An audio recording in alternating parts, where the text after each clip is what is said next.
আজকে আমি আপনাদের সাথে আলোচনা করব একটি এসএমপিএস পাওয়ার সাপ্লাইয়ের ইনপুট সার্কিট নিয়ে, মানে ইনপুট সার্কিটের প্রোটেকশন ডিভাইসগুলো নিয়ে।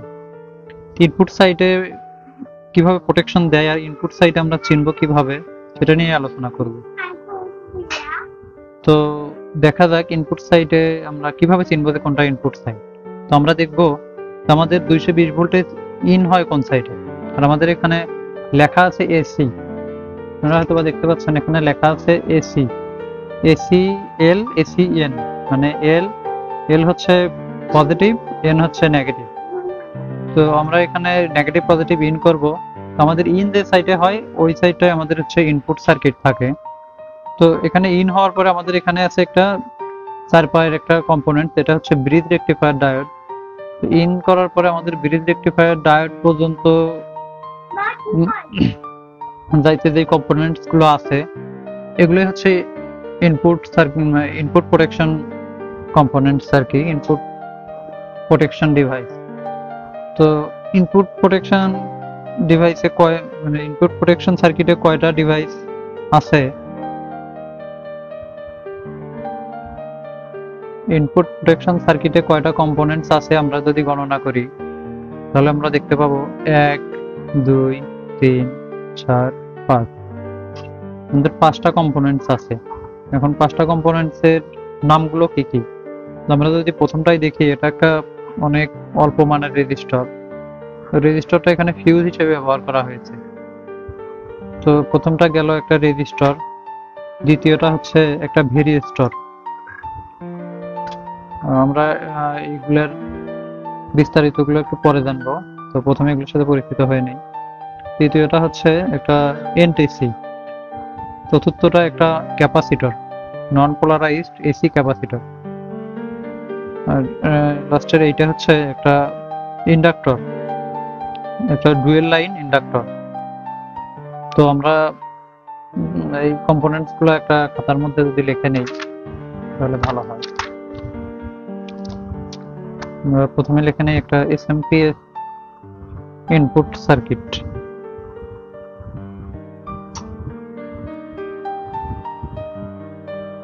SMPS input protection circuit.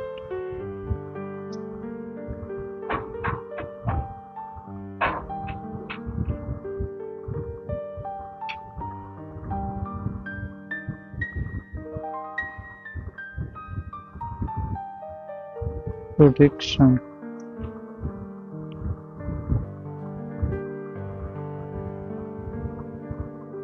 Circuit.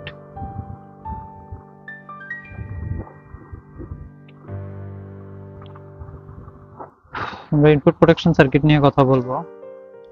তো ইনপুট প্রোটেকশন সার্কিটের আমরা কম্পোনেন্টস গুলো গণনা করছিলাম। কম্পোনেন্টস আছে আমাদের হচ্ছে 5টা। তো 5টা কি কি আমরা যদি লিখে নেই, তাহলে প্রথমে আছে একটা ফিউজ রেজিস্টর।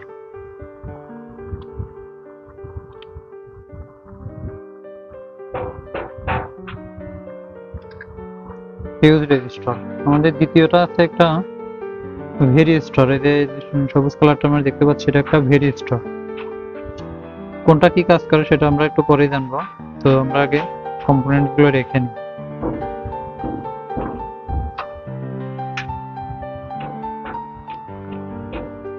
তৃতীয়টা আমাদের এই কালো কম্পোনেন্টটা হচ্ছে একটা এনটিসি।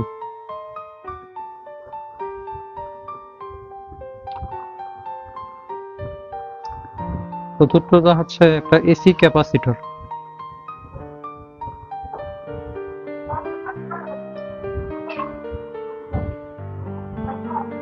AC capacitor. পঞ্চম নম্বরটা হচ্ছে ডুয়েল লাইন ইন্ডাক্টর।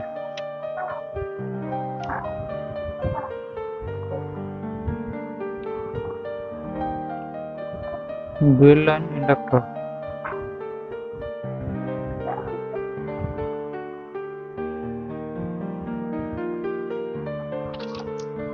এই হচ্ছে আমাদের 5টা ডিভাইস, 5টা কম্পোনেন্টস। তো আমরা এখন জানবো কোনটা কিভাবে প্রোটেকশন দিতেছে, কোনটা কি প্রোটেকশন দেয়। তো ফিউজ রেজিস্টর, যেহেতু ফিউজ আমাদের কারেন্ট মানে কারেন্ট প্রোটেকশন ডিভাইস, তো আমরা এটা পাশে লিখে দেই ব্র্যাকেটের মধ্যে current protection device.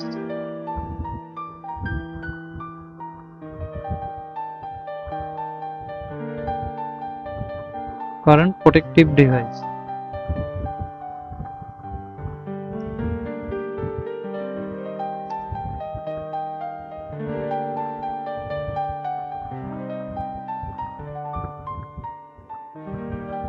Protective device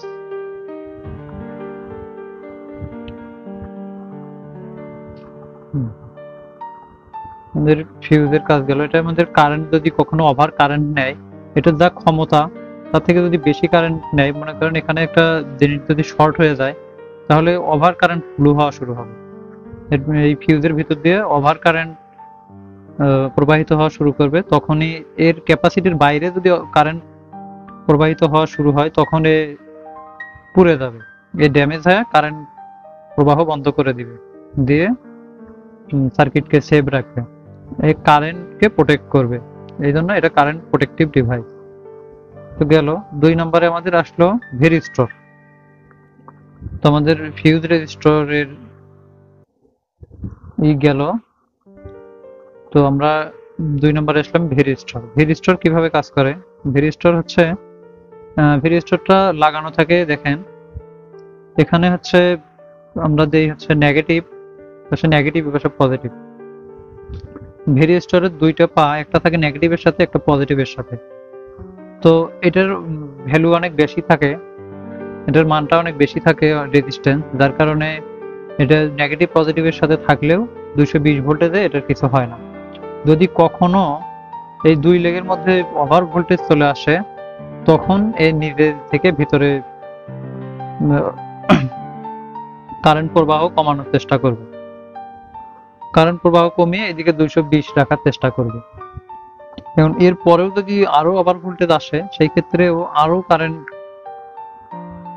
প্রবাহ বাড়ায় দিবার ভিতর দিয়ে, হ্যাঁ এটা শর্ট হয়ে যাবে, ভিতর থেকে শর্ট হয়ে যায় ও সার্কিটকে বাঁচানোর চেষ্টা করবে। তো যখন বেশি কারেন্ট ফ্লো হওয়া শুরু করবে, তখন তো এই কারেন্ট প্রোটেক্টিভ ডিভাইস এ ড্যামেজ হয়ে যাবে, আর বেশি কারেন্ট ফ্লো হওয়ার কারণে এটাও গরম হয়ে যেয়ে ফেটে যেতে পারে। তো এটা হচ্ছে হলো ভোল্টেজকে প্রোটেকশন দেয়। যে আমাদের বাসা বাড়িতে যখন দেখা যায় যে বজ্রপাত হয়, বজ্রপাতে আমাদের লাইন থেকে বেশি ভোল্টেজ চলে আসতে পারে, সেই ভোল্টেজটাকে নিজেকে ড্যামেজ করে দিয়ে সার্কিটকে রক্ষা করে। আমাদের বাসা বাড়িতে দেখা যায় যে বিদ্যুৎ না থাকলেও যখন বিদ্যুৎ চমকায়, মানে বজ্রপাত হয়, তখন আমাদের এইগুলো ডিভাইসগুলো নষ্ট হয়ে যায়, লাইন পায় না। তার কারণ হচ্ছে এইটা হলো ডিভাইসকে রক্ষা করে এবং সার্কিটকে ভালো রাখে। তো এটা আমাদের ভোল্টেজ প্রোটেক্টিভ ডিভাইস।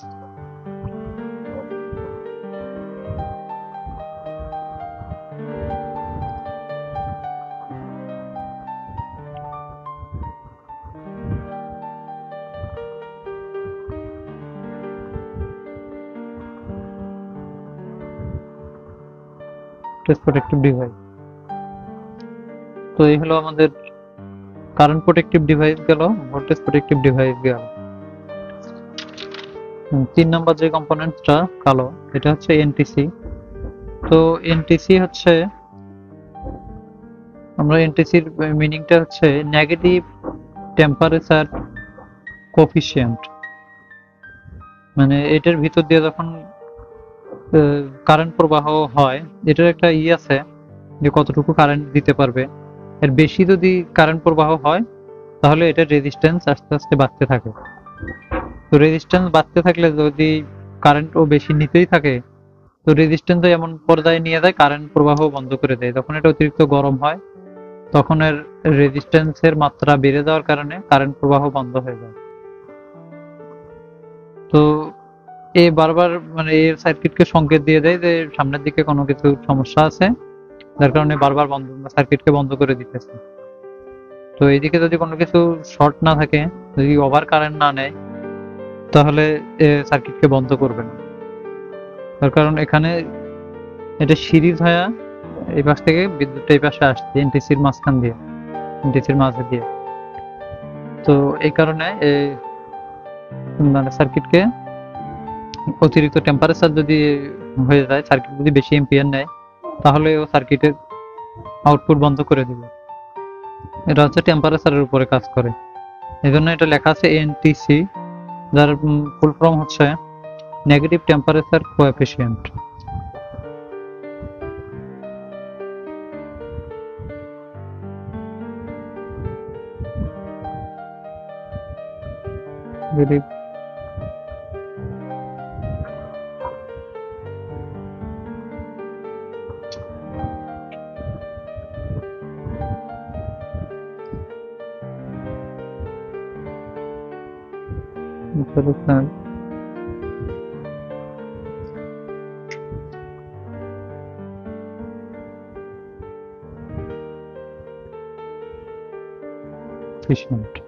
হচ্ছে নেগেটিভ টেম্পারেচার কোএফিসিয়েন্ট। হচ্ছে টেম্পারেচার হাই হলে এরা সার্কিটের বিদ্যুৎ প্রবাহ বন্ধ করে দিয়ে সার্কিটকে রক্ষা করবে।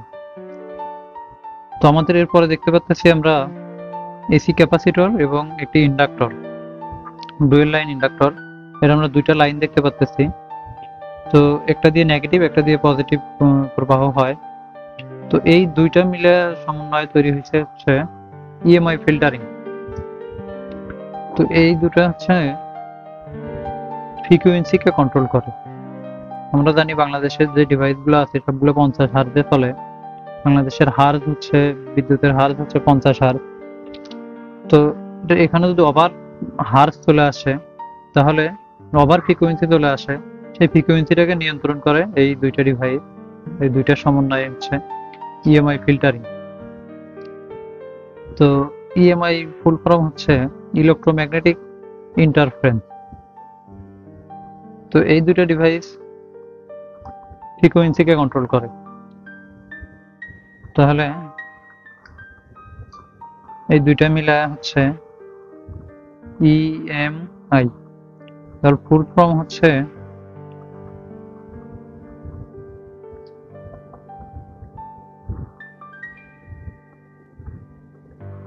ইলেকট্রোম্যাগনেটিক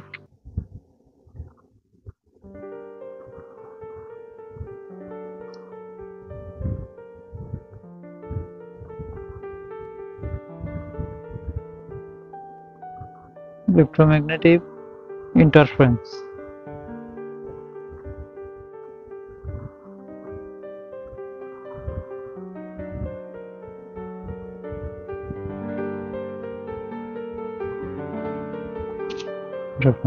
তাহলে আমরা সবগুলো পেয়ে গেলাম। তাহলে আমাদের এখানে কি কি কাজ হইলো? কারেন্ট কন্ট্রোল ডিভাইস গেল, কারেন্টকে কন্ট্রোল করা হইলো, ভোল্টেজ কন্ট্রোল করা হইলো, টেম্পারেচার দিয়ে সার্কিটের প্রোটেকশন দেওয়া হইলো। ওভার কারেন্ট যদি নেয়, টেম্পারেচার বেড়ে গেলে সার্কিটের প্রবাহ বন্ধ করে দিবে। আর ইএমআই ফিল্টারিং করা হলো ওভার ফ্রিকোয়েন্সি যাতে না আসে। তাহলে আমাদের কয়টা হইলো? তাহলে কারেন্টকে কন্ট্রোল করা হইলো, over current, over voltage, over frequency. তাহলে মূলত এখানে মূল কাজ হলো তিনটা, বিশেষ করে over current, over voltage, over frequency. হয়তো কোনো কিছু বেশি মাত্রায় সার্কিটের ভিতরে প্রবেশ না করে এবং সার্কিট নষ্ট না হয়। তাহলে এই সার্কিটটা আমাদের খুবই গুরুত্বপূর্ণ। আমরা চেষ্টা করব এসএমপিএস সার্কিট কেনার ক্ষেত্রে আমাদের এই ইএমআই এই সার্কিটটুকু, ইনপুট সার্কিটটুকু যাতে থাকে, তাহলে পরে আমাদের সার্কিট ভালো থাকবে এবং অনেক ভালো চলবে। ধন্যবাদ। আজকের মতো এ পর্যন্ত।